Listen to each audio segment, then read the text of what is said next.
Eu hoje senti um desejo forte de falar com você acerca de ressuscitar a esperança, os sonhos, os planos, ressuscitar a sua fé, ressuscitar esse sentimento que não te deixa desistir. Eu sei que há muitas pessoas me ouvindo agora que tinham planos, projetos, sonhos, e por uma situação talvez de fracasso, algo que deu errado, um desentendimento, essas pessoas simplesmente permitiram que as ocasiões enterrassem os seus sonhos, tirasse delas a esperança. Algumas pessoas perderam a esperança porque já estão há tanto tempo dentro de uma luta, caminhando por um deserto, e já recorreram a tantas coisas e não viram um desfecho diferente. Elas acabaram perdendo as esperanças, perdendo a capacidade de crer que Deus pode mudar essa situação. Mas eu venho trazer uma palavra para você, uma palavra do coração de Deus, que vai mostrar para você que tudo pode ter um final diferente daquilo que o pessimismo, que o sentimento de derrota tenta nos impor. Porque há pessoas lutando, há pessoas querendo ver uma mudança, há pessoas chorando, mas existe também as forças contrárias que querem te desestimular. E para isso eu vou usar uma passagem muito conhecida que está no Evangelho segundo escreveu Lucas capítulo 7, verso 11, que diz: logo depois, Jesus foi a uma cidade chamada Naim, e com ele iam os seus discípulos e uma grande multidão. Ao se aproximar da porta da cidade, estava saindo o enterro do filho único de uma viúva, e uma grande multidão da cidade estava com ela. Ao vê-la, o Senhor se compadeceu dela e disse: não chore. Depois, aproximou-se e tocou no caixão, e os que o carregavam pararam. Jesus disse: jovem, eu lhe digo, levante-se. Ele se levantou, sentou-se e começou a conversar, e Jesus o entregou à sua mãe.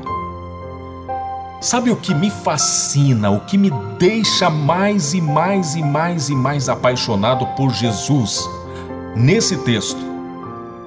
É que o texto não fala absolutamente nada sobre aquela viúva. A única coisa que esse texto mostra é que ela tinha um filho único e que havia morrido. Mas olha que interessante. O texto não fala mais nada sobre ela. Não diz que ela era uma mulher piedosa, uma mulher com uma reputação de uma grande serva do Senhor. Não diz que era uma mulher caridosa, uma mulher generosa. Não diz que era uma mulher de uma fé muito grande. Não diz que era uma mulher temente a Deus. Não, o texto não diz absolutamente nada sobre aquela viúva. E aí talvez você me pergunta, mas então, Ney, por que é que você fica tão fascinado com isso? É justamente pelo texto não falar nada. Sabe por quê? Porque a gente vê muitas pessoas falando em nome de Deus, e quando se fala em entregar um milagre, entregar uma bênção, entregar uma palavra, uma resposta de oração, na maioria das vezes, boa parte dos homens e mulheres que falam em nome de Deus, eles vêm sempre dizer que Deus vai fazer isso se você for assim, se você fizer assado, se você fizer assim, assim, assim, assim. A impressão que se tem é que Deus não faz nada na nossa vida se nós não atingirmos o grau da perfeição religiosa. Você já notou que muitas vezes você precisa de um socorro, você precisa de um milagre, e quando alguém fala que Deus pode fazer esse milagre, eles já colocam condições para que você receba esse milagre? Ou seja, você precisa se enquadrar na categoria de gente que merece ter milagre. E na maioria das vezes, muitos de nós não conseguem se enquadrar nessa categoria. Muitos de nós somos pessoas pecadoras, pessoas falhas, pessoas com dificuldade de ter uma vida correta. Estamos aí muitas vezes errando, caindo, levantando. Mas a maravilha do texto bíblico é que Jesus não parou para perguntar para a multidão, pedir informação daquela mulher, saber se o dízimo dela estava em dia, saber se ela estava frequentando a sinagoga, saber se aquela mulher tinha realmente uma vida que merecesse receber um milagre. Não, Jesus não fez nada disso. Jesus simplesmente entregou o milagre para ela. Isso mostra que você que até agora há pouco estava aí pensando que Deus não te visitou porque você é assim, assim, assim, que Deus não te respondeu porque você está em pecado, que Deus não moveu uma palha na sua situação porque você não merece, que Deus não fez nada na sua vida porque você não tem um status de um grande ou uma grande serva de Deus. Esse texto vem mostrar para você que o problema não é esse. E sabe o que mais que esse texto mostra? Jesus dá uma ordem. Jesus não mandou chacoalhar o morto, Jesus não mandou trazer remédio, Jesus não precisou fazer nada a não ser liberar uma palavra. E o cenário mudou completamente. Sabe por quê? O mundo foi feito pela palavra. Deus disse: haja luz, e houve luz. Tudo que foi feito pela palavra. E isso é maravilhoso. Por quê? Porque quando a gente precisa de um milagre, quando a gente precisa de uma transformação, o que nos desanima é que a gente olha para todo o cenário à nossa volta e percebe que seria necessário muitas coisas para que então nós pudéssemos sair desse lugar de crise, sair desse cenário de adversidade, desse deserto. A gente imagina que precisaria haver uma revolução no mundo. E na verdade não precisa nada disso. Basta uma palavra,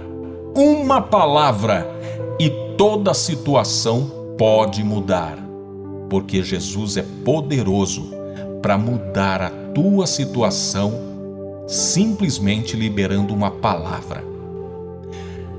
E a boa notícia que eu tenho para você é que se você teve força para parar para me ouvir, é porque ainda não é o fim.